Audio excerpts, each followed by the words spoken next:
Бүгін атаңызға айналған актер, режиссер Шәкен Аймановтың 110 жылдығына орай Қазақфильм ұлттық киностудиясында жаңа маусымның тұсаукесері өтті.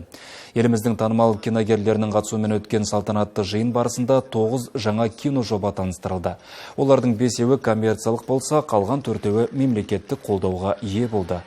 Режиссерлар түрлі тақырыпты қаузап, драма, экшн, автобиографиясында жан-жақты жанрларды қамтуға тырысты. Балалар мен жасөспірімдерге арналған туындылар да қалыс қалмады. Солардың бірі «Жабайы» фильмі. Бұл жас режиссер Дамир Әбілхановтың алғашқы толық метражды картинасы.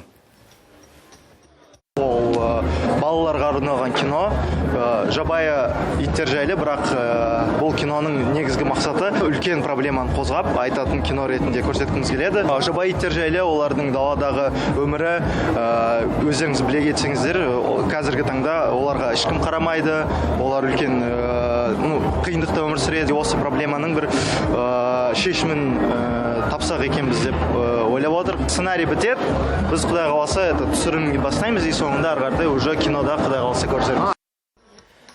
Биыл Қазақфильм көрермендерді басқа да тың жобалармен қуантпақ. Ұлттық киноның үкілі үмітіне айналған киностудияның жұмысы қауырт, бағыты айқын. Басты мақсат халыққа сапалы дүние ұсыну, дейді Азамат Сатыбалды.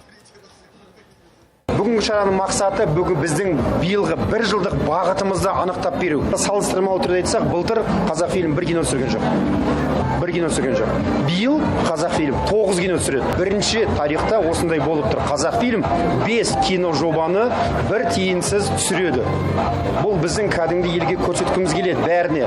Қазақфильмде осындай дүние жасай алады. Бұл жыл сайын өсе береді. Биыл біз 9 болса, келесі жылы оның санын 15-ке жеткізуге тырысамыз.